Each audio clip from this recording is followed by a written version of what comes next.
Good morning, Liz. Hope you're well. With someone else, Susan, on, but she seems to have slipped out again. Oh, Carol, hope you're well. Just waiting to see if a few more people might be able to come.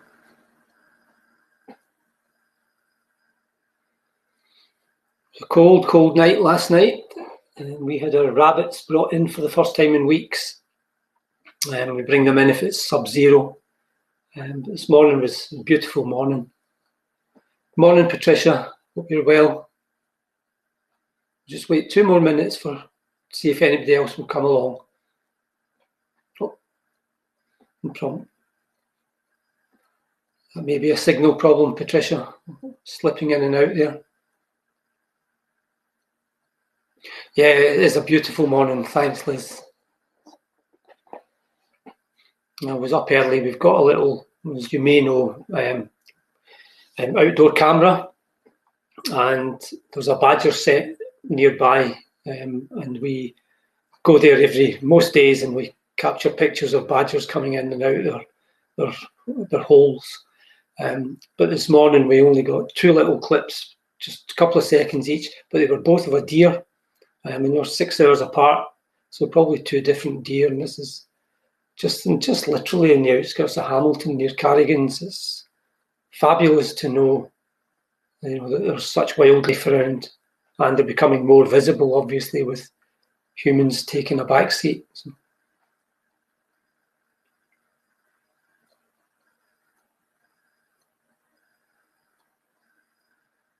Just wait another minute. Carol's typing just now as well.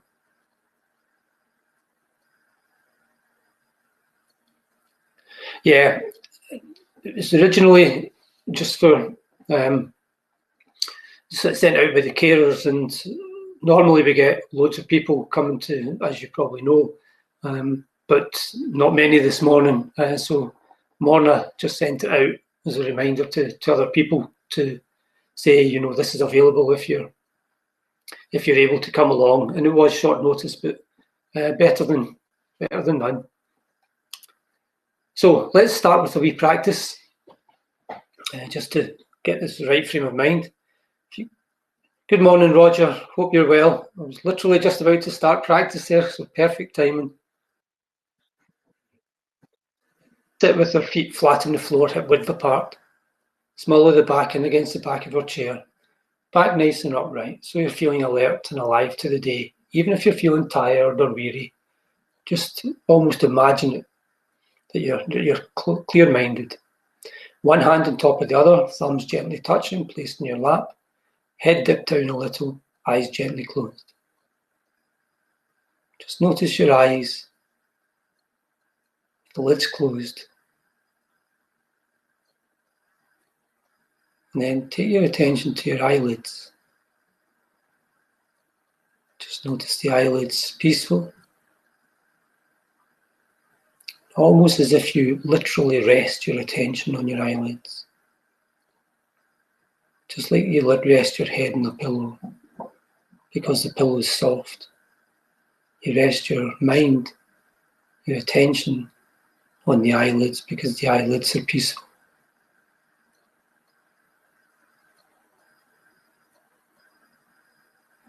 And you can think to yourself variations in these kind of words, something like, it's so good just to be able to rest my eyes on my eyelids. So good to be able to rest my thoughts on my eyelids, because they're peaceful, they're restful, and I can be at peace, and I can be at rest, simply by taking my attention to something like the eyelids, but are peaceful and restful. And it doesn't need to be the eyelids. It can be my breath. It's clear going in. It's peaceful going back out.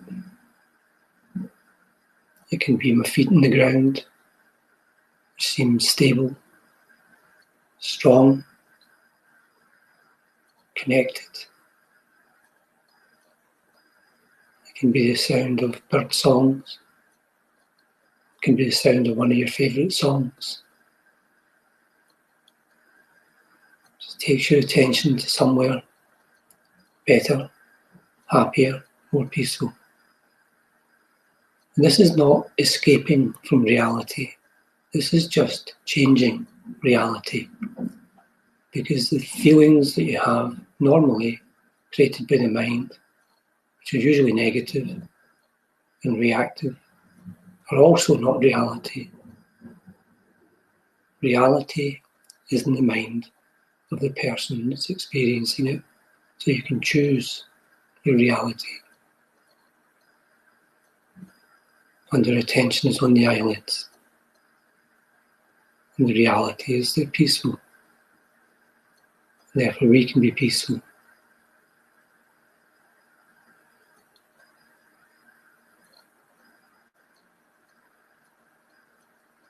And now, giving them a minute or two, no rush. When they're ready, and in their own time and in their own way, just allow yourself to find your eyelids very, very gently, very softly and slowly start to open. And as they do, keep your eyes downward gazed and unfocused, and away from the glare of the screen for as long as you can. Trusting the eyes to return to attention just when they're ready. And in the meantime, just continue to enjoy the peace of the practice.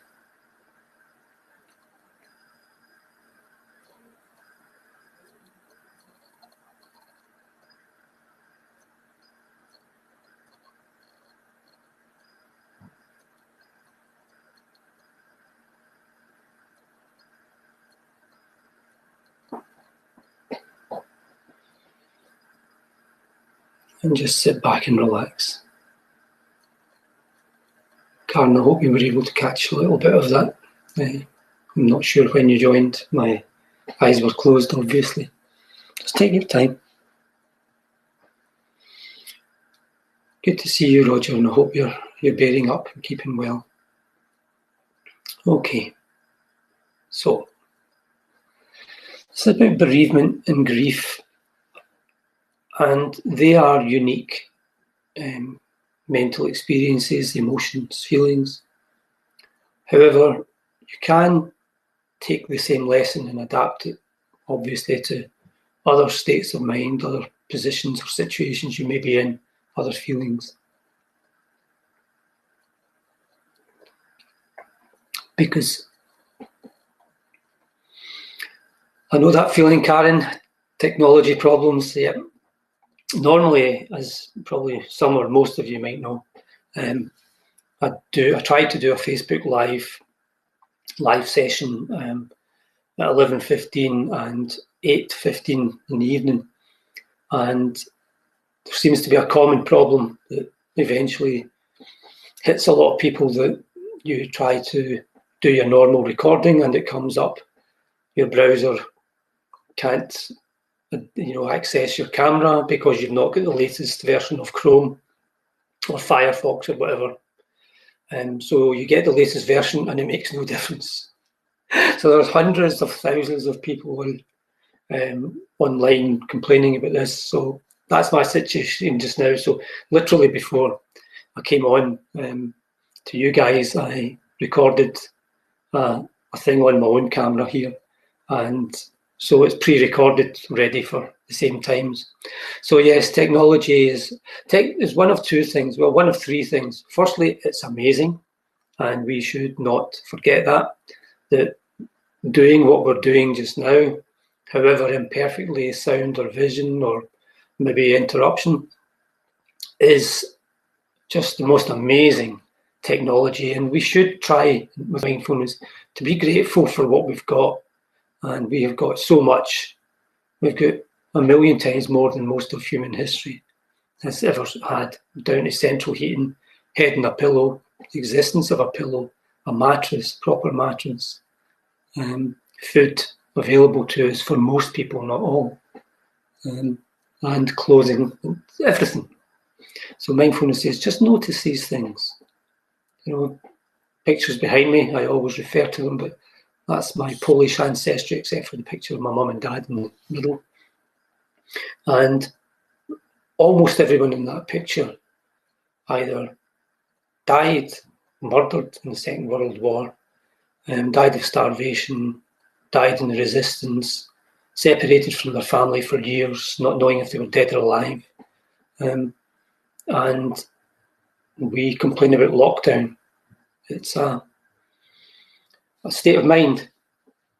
So, with regard to mindfulness, all emotions are considered the same thing in general, i.e., that they are things that we have evolved to produce.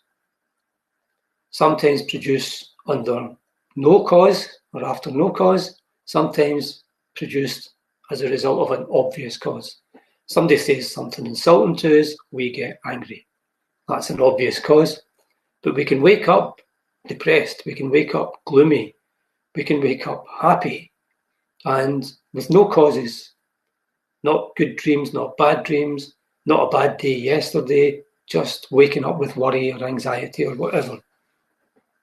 So it helps us to realise that we're not to blame for this. I think that's a hugely important and helpful thing. Almost write it down, get a t-shirt made. So we are not to blame for this, or blame the genes, or blame evolution.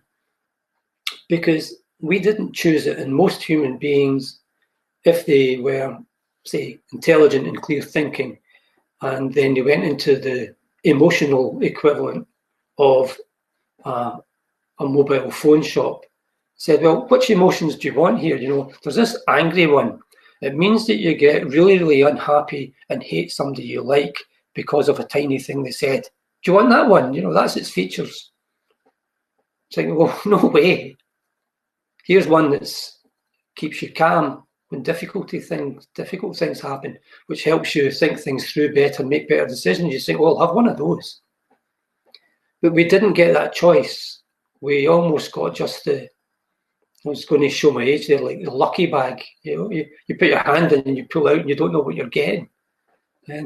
So we've all got this array of emotions or responses, reactions, from the worst of worst, which is really hateful or suicidal or murderously violent feelings, all the way through to utter kindness, altruism, generosity, love, tolerance. And we've got the whole spread. But we've got the whole spread at uniquely different levels. So some people are just born unlucky in, say, anger again, or the tendency to be maybe depressed. And some people are born lucky. It's short straws, long straws. And notice also, it's important to notice that we don't have any choice over that. This is what we're born with, and this is how we are raised, and sometimes it just adds up to something good, something bad. So we can exempt ourselves from any guilt, because I think guilt is an enormously negative thing. What matters is the present moment, and guilt can drag you down in the present moment. So can remorse, so can regret, so can bitterness. Mindfulness says, drop that stuff from the past. Try and get onto the present moment. So what we're trying to do is notice what's going on in the mind. Notice what it produces automatically and not buy into it. Check it. Assess it. And some of it might be useful because it's positive and helpful, and that's great. And if it is, see if you can make it even better. And if it's negative, if it's useless, if it's unhelpful, if it's harmful, if it's just wasting your precious time, then we try and learn to drop it. So notice that there's two aspects to that, and these are the core, to my mind, my interpretation of mindfulness, these are the core elements, which is develop the ability to notice, especially inside, but also outside. Like, for example, the bin men are just coming. We've got the two bins out in our area just now, the blue bin for paper and the burgundy bin for organic waste, sort of food products and stuff. And you could think of that, that's a distraction. Why is he talking about that? But that can be turned into, instead of annoyance, that I can hear the engine, there's flashing lights, and you could be annoyed at that. But rather than be annoyed at it, you can also think, isn't it amazing that we've actually got a society where people collect all your rubbish and now collect all your rubbish in different ways so we can recycle, reuse it. That's an amazing thing. If anybody's ever seen old programmes about medieval Edinburgh or Glasgow or anywhere in the world, if you lived up in the old medieval tenements in Edinburgh, you were doing the toilet and you were just chucking it out the window. Now, make the comparison, So that was me literally just there, real life timing, turning a potential negative into a good, and gratitude to the guys, especially just now at this time, the men and the women with the waste services, keeping this going when we are in lockdown and they are risking their health and possibly their life and their family's health doing this for us. And I know we always have the Thursday clapping, but it's important to try and get that real inside you. So negative emotions are just things that the mind produces. Try not to overanalyze them. Try not to think, why did I have that feeling? Try not to justify it. If it's not helpful, we drop it. Now, when we do this, it takes practice. That's why we call mindfulness a practice. We build up the skill of noticing, build up the skill of noticing, build up the skill of noticing. And if it's negative, we drop it. If it's positive, like also if I look out the window just now, sun's still quite low in the sky, so it's casting quite long shadows, which means I've got a lot of really nice shade and light. So there's a couple of fir trees out there in the front in the street, and a couple of the neighbours have got trees going up, slightly up a slope. And they're all very bright green and very dark. And so the contrast just happens to be something I like, something nice. So I'm seeing something nice. And in classic mindfulness terms, if I wasn't talking with you guys doing it at the same time, I would just pause my life and just say, soak that in, soak the beauty of it. We've also got wee flowers just coming out as well, very pretty, sort of light pink colour, contrasting the sky that's blue. And you've got the wind that's just blowing, not heavily, but enough of a breeze to see the branches wave. And that's another 10, 15 seconds of just noticing and enjoying life. So I've made more of my life there than I would have done if I said, well, that's pretty, boom, on to the next thing. So these are the skills we're trying to develop. And when it comes to grief and bereavement, we've got a particularly powerful one, but we should think of it as just another emotion. That sounds quite cold and callous, and I've had to train myself a lot on this. As you probably know, or some of you will know, I lost my parents slap bang in the middle of the picture there, 7.5 years ago, coming up for 8 years ago now, 3.5 weeks apart.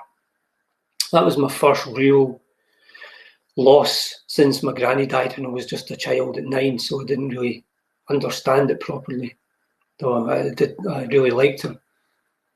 But my parents dying was an interesting one for the mind, because by that time I'd been practicing mindfulness for about 12 years or so, 13 years. And I didn't know what it would be like under circumstances of a double grief of the people closest to you in your life, other than your partner and your children.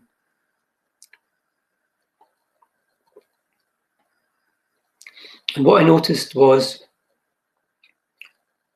automatically, without thinking about it or practicing, I could notice my grief and I could turn it into gratitude, love, thankfulness. And it was funny, it's almost like the two were sitting at the same time. And the grief was like kind of washing over of you, draining you, tiring you, upsetting you.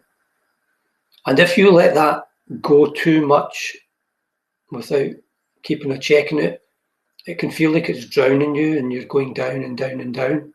which I think is experiences you've probably all had, maybe not necessarily with grief, but with other emotions. And there's a kind of desperation in there, or despair. But I found that you can change it to this thankfulness, to happiness, memories, and it can pull you in the other direction. And I've found that, to my mind, there's two sides of the same coin. So they can both be there, but which one do you turn your attention to? Literally like a coin. Do you start looking at the heads? Do you start looking at the tails? And I think all emotions have got this opposite version. So angry about, say, injustice can be love of justice. Anger about someone being insulting is a love and a respect for treating people properly.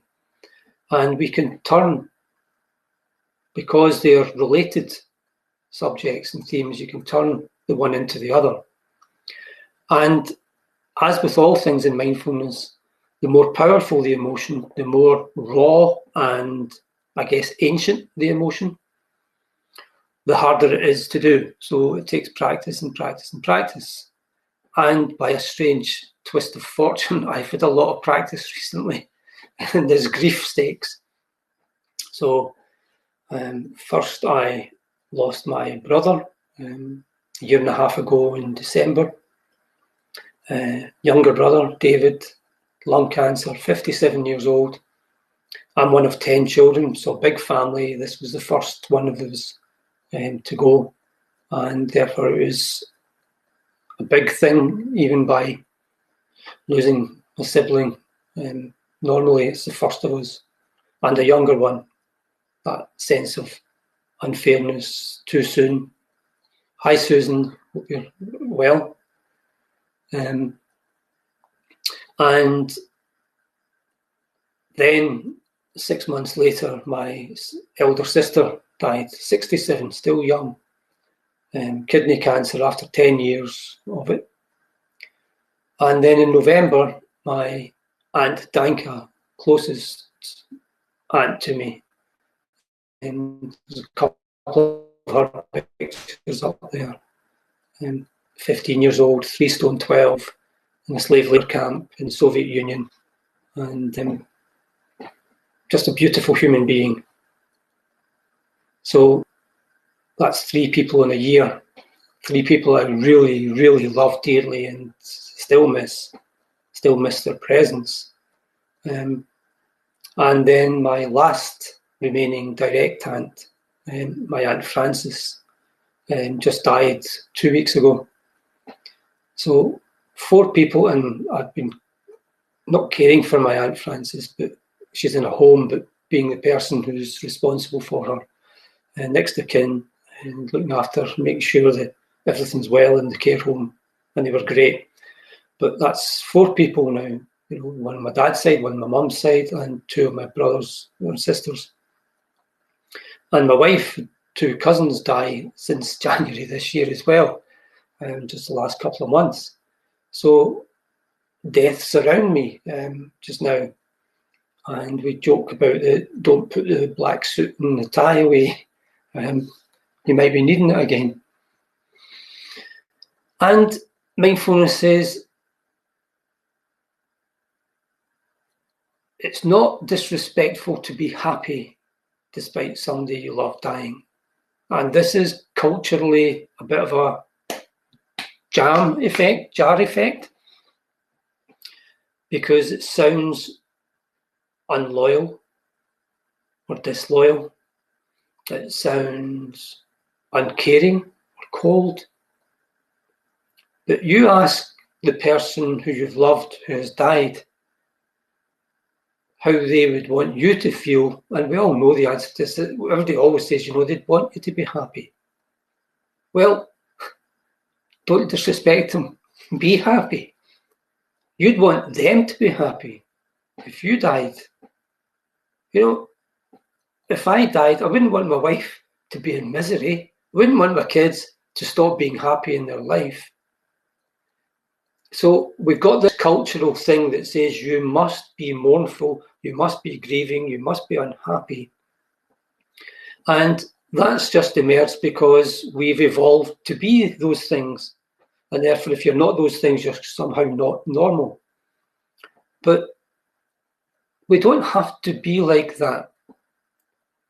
And that requires two things. It requires us to be able to manage the emotions in the first place, classic mindfulness, but it also requires us to be strong enough to face up to other people's expectations.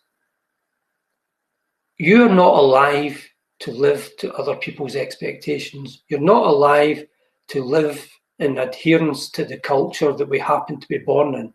If you were born in, I don't know, Japan, you'd be responding to a grief in an entirely different way.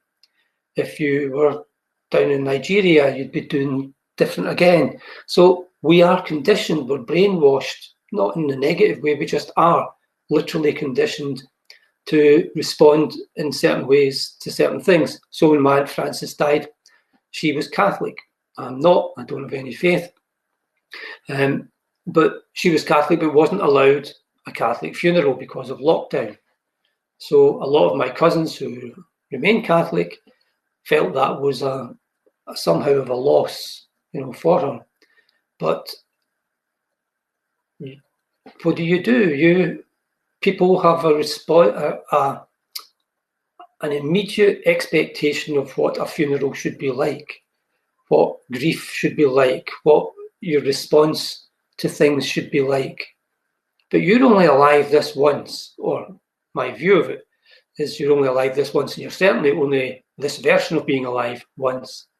So you need to get most out of it that you can. And I don't mean that in a greedy way. I just mean absorb and understand and experience life fully and as richly as you can. And that's difficult to do if you're hemmed in all the time by society and other people's expectations. And so my own view is be happy, be happy. I mean, my goodness, it's such an obvious statement. And just because I lost somebody I love, and then lost somebody else I love, then lost somebody else I love, and then lost somebody else I love, doesn't mean I shouldn't be happy. So how do we do this practically? I think there are two aspects in this. I mean, we're going to be doing another two in this series about bereavement and grief. So look out for it if you don't know about that, and we'll give you some, hopefully, longer notice. But memories are a good thing. My daughter got me this collage of photographs. It's just actually one image, but they do it technology. You send them the 25 pictures and say where you want them to be, and they then put them together virtually and send it back to you. My daughter got me that for Christmas about 4 or 5 years ago, and I've written about my poems and articles about my Polish heritage, so it was a lovely present. But when I look at those, I don't think of the loss or the sadness. I think of the gratitude of having known them, and I feel gratitude for those I didn't know because they died too young, and I turn it into something good, and I become happy and proud of my family history. And I've been doing this for decades, mindfulness, so I find it quite easy to do. I imagine that for every individual, it will be more or less difficult. But you can work at it, and I think that's where mindfulness is really, it's important to stress that mindfulness is a long-term benefit. In the short term, you can get relief, and I know you've nearly all done that. A lot of you have mentioned it to me privately, but that it's a horrible day. It's just everything's gone wrong. I'm so frustrated. Breathe in. Oh, thank God for that. Breathe out. Oh, that's peaceful. Boom. That's an instant help, an instant escape. And I wouldn't underestimate that, because It's just a godsend at the right time at times. But the real prize is to retrain the mind so that you're able to just drop the junk, we call it, the negatives, as they arise. And don't worry if you get caught up occasionally in one. You don't get bitter or you don't get guilty about it. You just notice you did it, let it go. Then you're at the new moment, and the new moment is always an opportunity to enjoy life, to make more out of life, to turn a negative into a positive or turn it into less negative, depending on circumstance. So we can move in this direction. And with practice, you can do this with grief. You can do this with bereavement, loss. Might sound impossible at times, but nothing is impossible.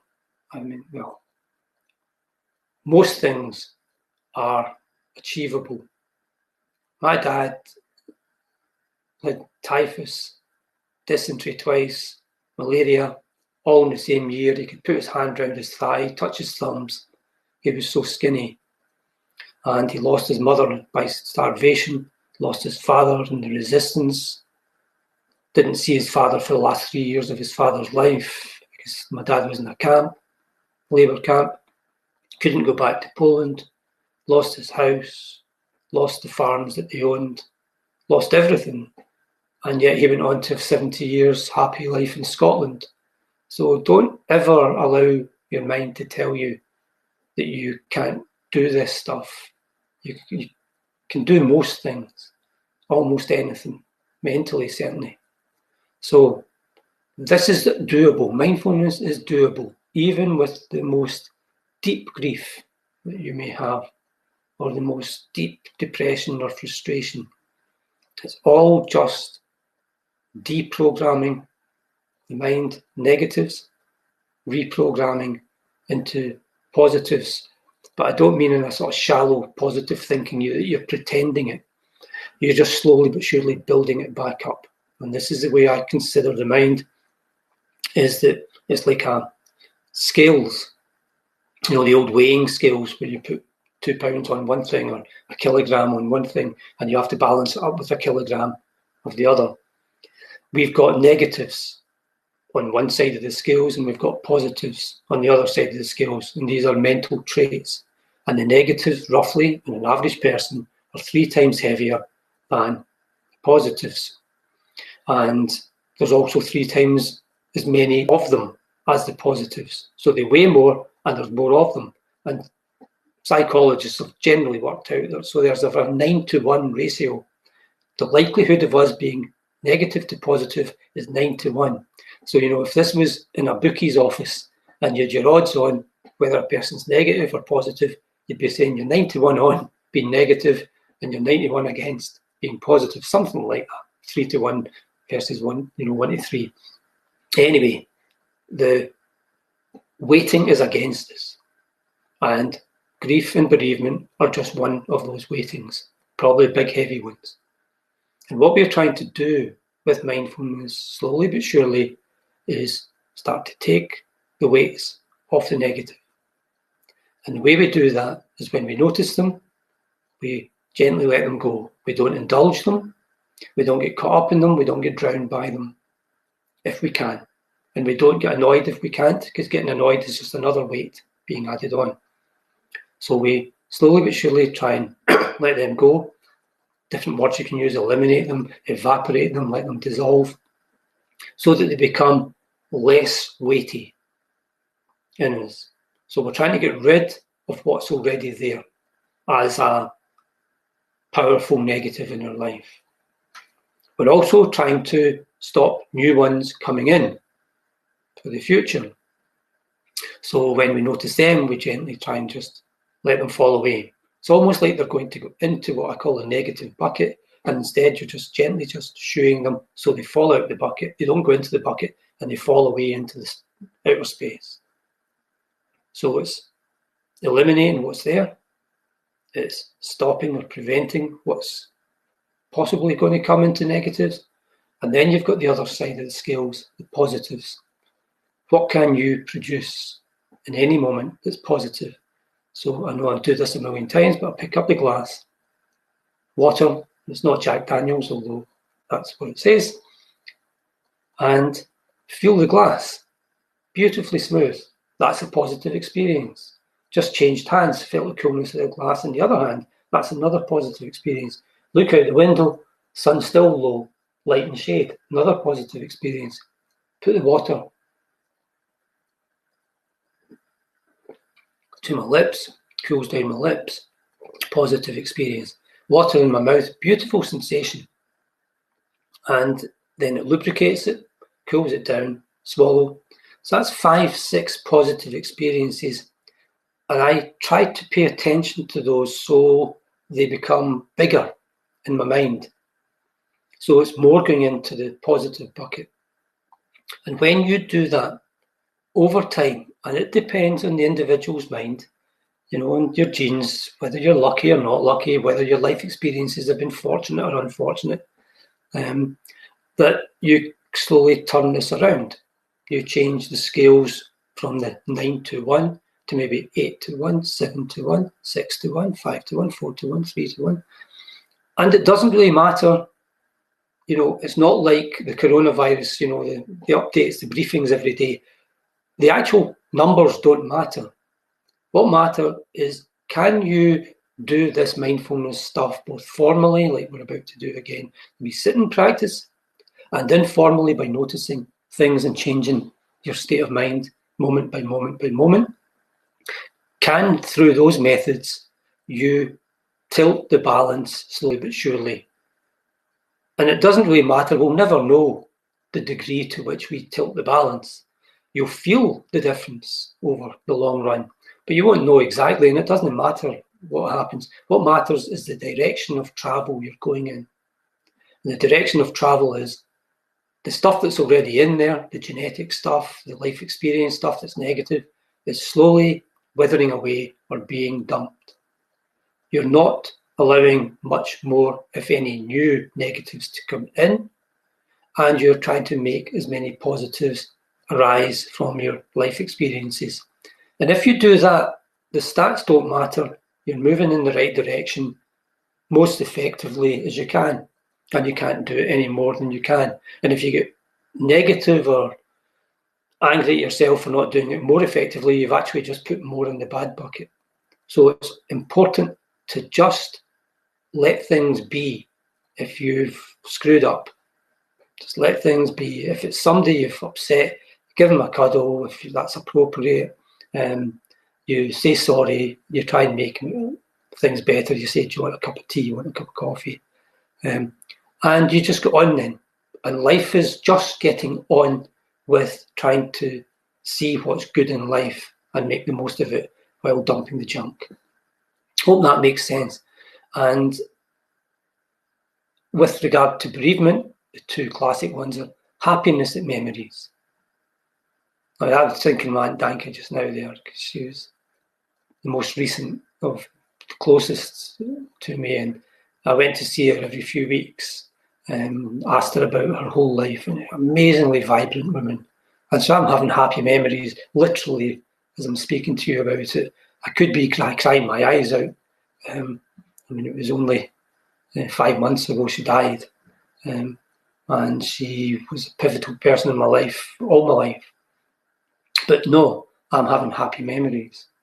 And the other thing is, unbelievably scale of gratitude for having known her.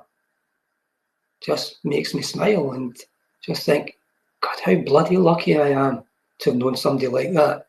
Now that's a lot better than moaning my face off with grief. But that's not to be negative about anybody else that's doing it. I've just trained my mind to be like that, and I've been lucky to find mindfulness a long time ago. So it's the mindfulness that matters, the mindfulness that makes this work. So let's do a wee practice.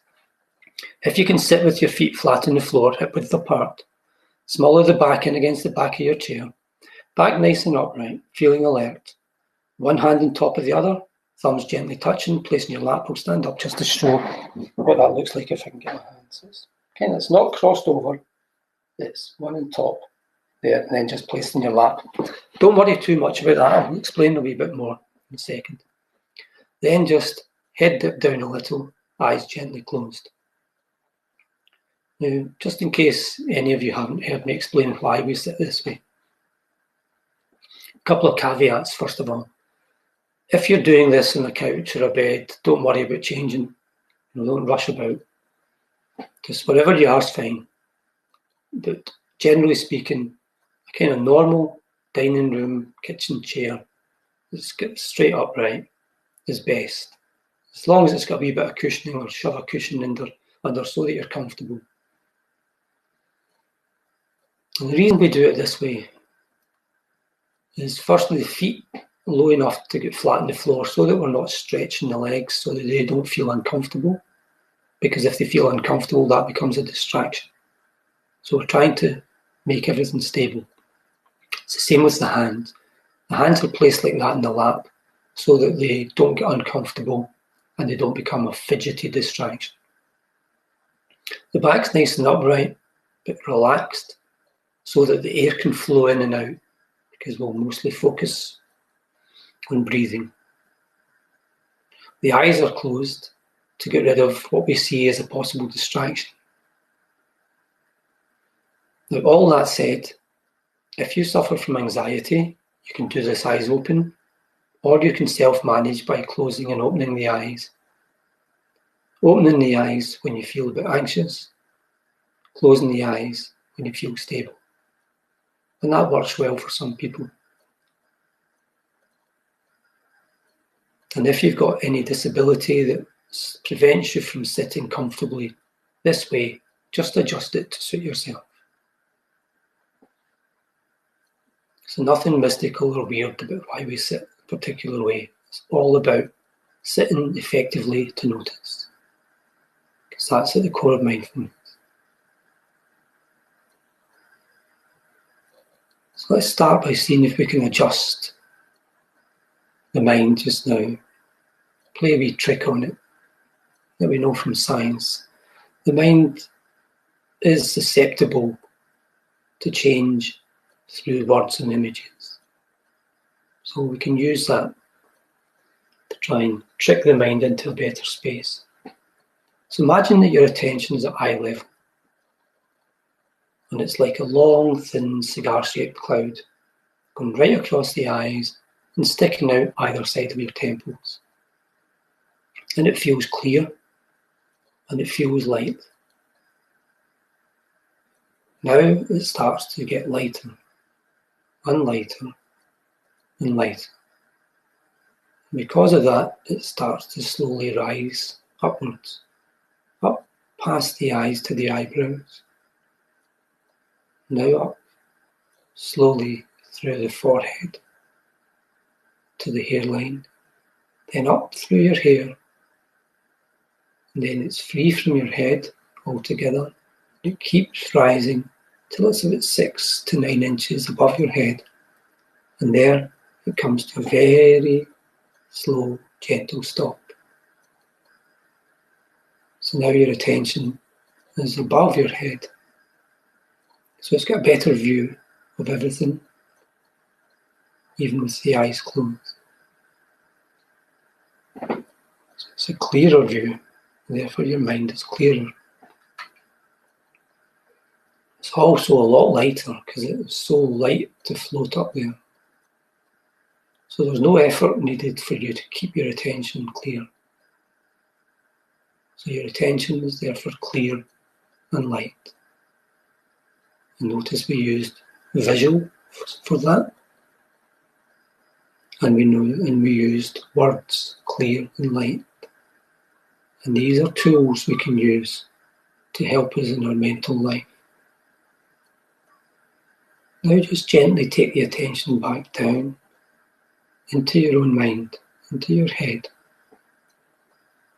Start to see what kind of version of you is here just now. Is it a bored version of you? Is it a grumpy version of you? Is it a sleepy version of you? Is it a peaceful version of you? Is it a version of you that's having 10 different thoughts in 2 seconds? Restless, manic? Is it gloomy?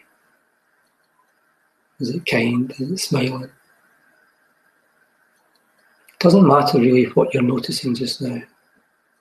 What matters is that we are noticing.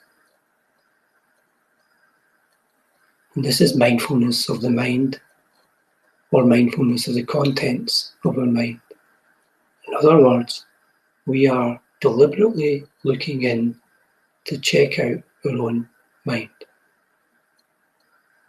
Absolute core part of mindfulness practice.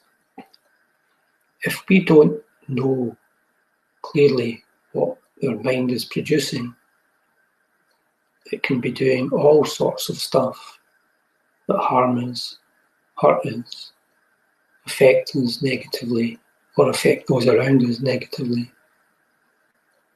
And we've all experienced that, both as the person that does it, like getting angry at somebody, causing a row, or overreacting, or the recipient of it, somebody else overreacts to us, and we feel angry or hurt or whatever. So this is common, we know it, and mindfulness says, well, get to see it. Start to develop the skill of seeing it in real time so that we can deal with it in real time or shortly after that, and not allow it to just drag us away or get too overreactive about things. So we look inside ourselves, and there tends to be one of only three categories of things that can go on in a person's mind. Firstly, nothing going on. So you may be looking in and saying, well, mine is completely empty. And nothing going on, an empty mind is pretty common. So just realise that the mind can be empty. That's one category. Second category, more commonly, is you've got a state of mind, a mood, a feeling. Most common one is tiredness, because we're all tired. So you notice tiredness. Second most common is feeling rested, because the eyes are closed and we associate that with getting rest.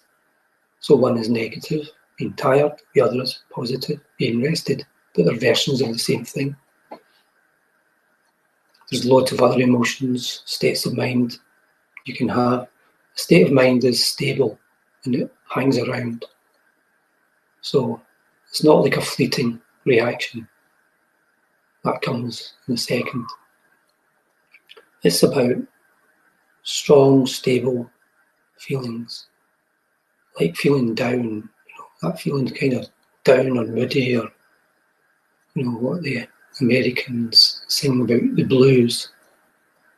It's not there for 6 seconds, it's there for 20 minutes, half an hour, all day, days on end. So that's what we mean by states of mind. And you may be having a state of mind just now. So that's the second category.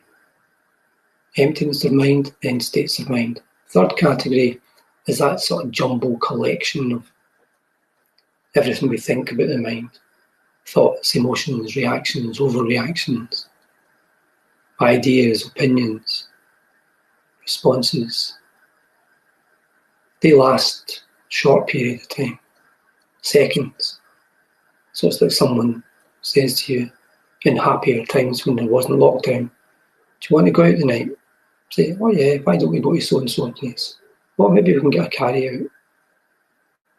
And that's a conversation between two people with maybe 3, 4 interchanges. And each interchange hasn't been thought about, it's just automatically reacting. Someone says, do you want to go out? You don't stop and think, yeah, that'd be a good idea. Where do you want to go? And the person says, oh, let's go to so-and-so. And so their thought only lasts a couple of seconds. So we start to get to see in this practice. Looking in, we start to get to know what our mind is actually like in real time. What it does, how long it does it for, how powerful or weak they are. And so that's the first part, the core of mindfulness. We're looking in and notice that we note two things. two hugely important things about all people from this. First is that the mind is automatic. It does produce this stuff without us asking it to. You didn't ask your mind to be empty if it was empty. You didn't ask your mind to be tired. You didn't ask your mind to be restful. You didn't ask your mind to think up things, or have ideas or thoughts, or be distracted by sound. These are all automatic, but they affect you and they affect people around you. So we learn that, and it should almost again be emblazoned in the mind of every human being on a big T-shirt or big neon lights in George Square or sort of Princes Street, say, "Oh, your mind is automatic, watch it, control it." So then the second thing we learn, though, is that you can notice what's going on there. What we've just done is one part of the brain noticing another part of the brain in action. So the amygdala produces the automatic responses. The prefrontal cortex is able to observe that quietly and calmly. So you have the skill to do this. You have the capability. Now we need to build up your capability, your ability to do it well and regularly. So just turn your attention to your breathing.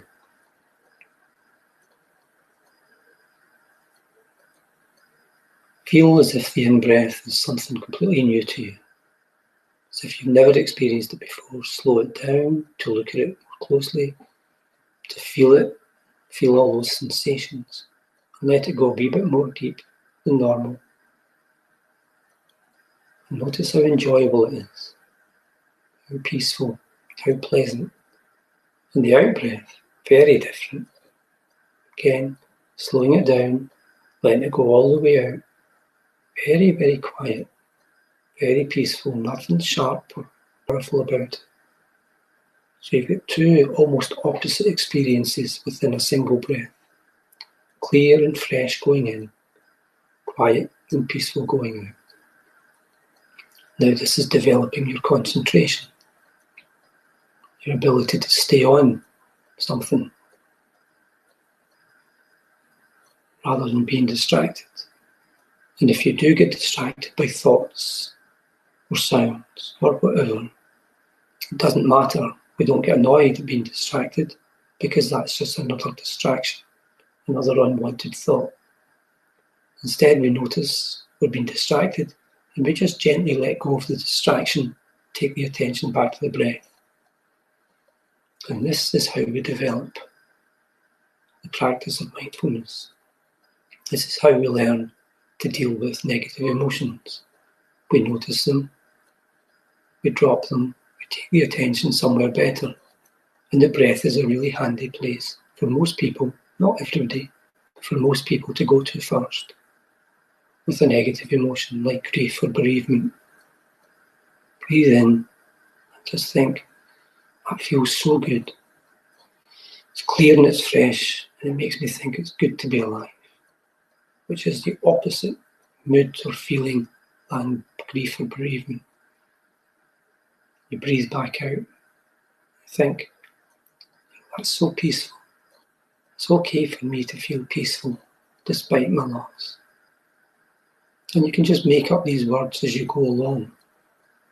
When you're in the mood, when you're in a bad mood or a negative mood, you can think of the words that will help contradict that, help shape you into a better frame of mind. Breathing in, I'm happy that I knew so-and-so. Breathing out, it was so good to have so many memories with them. And the negative emotion will probably try and come and wash you over again, and you don't get annoyed at it, and you don't get washed over by it. You just notice it, let it go. Breathe in, and you think, yeah, no, I am going to be happy in my life. And breathing out, and it's peaceful, you think, yeah, and I'm going to dedicate my happiness to my aunt or my wife or my husband or my father or whatever. I'll be happy for them. in honour of them. And so you then be creative. But we notice the breath going in and out, just on your own, just for a minute or two. Enjoy the clarity and enjoy the peace.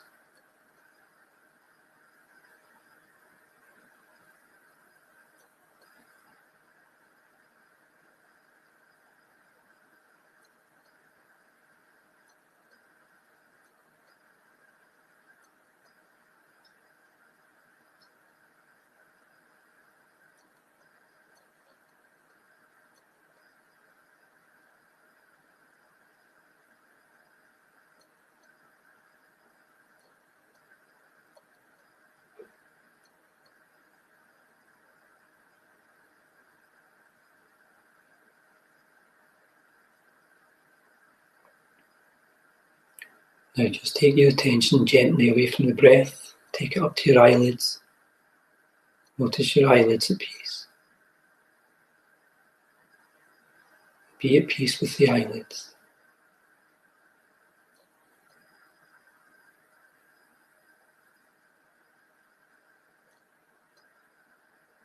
And you can think to yourself, may I always be at peace.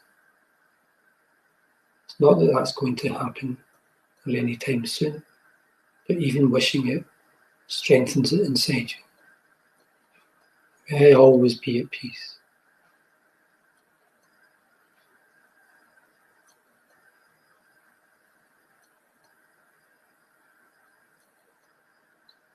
And then just allow your eyelids to start a slow, gentle process of opening up, taking a minute or two, no rush. And as they do, keep your eyes downward gazed and unfocused. Just trust your eyes to return to focus in their own time and in their own way. Keep your eyes away from the glare of the screen if you can, for as long as you can. And in the meantime, just continue to enjoy peaceful, quiet, final moments of the practice.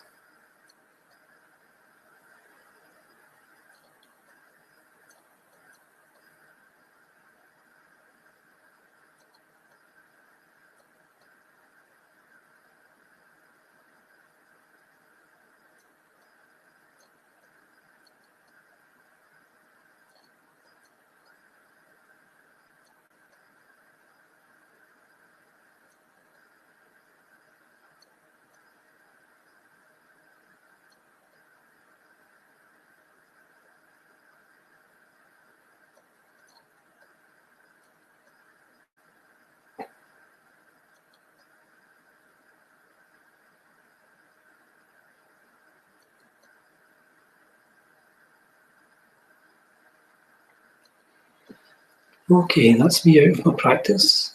Just take your time. You don't need to come out straight away if you're still peaceful and lingering there. Even if I finish up and say I'm going, just take your time. But I hope you found that useful. Hope you found that helpful, a different, possibly more constructive approach to love and loss. And if you still got the sunshine, it's cold outside, but it's sunny, and we're now able to go out more than once a day, exercising or walking, make the most of it. Make the most of your life. It's a beautiful, beautiful gift we've got. Just enjoy it. So thank you and take care. Keep well.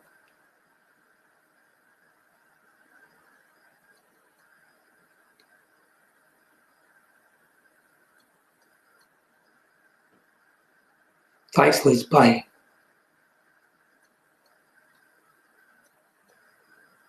Many thanks, Roger. Keep well.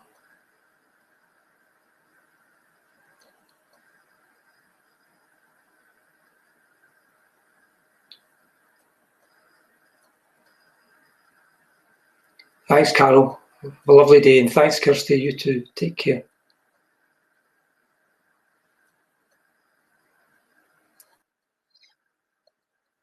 Okay. I'm just signing off now. Take care and enjoy your day. I'll just wait for Patricia.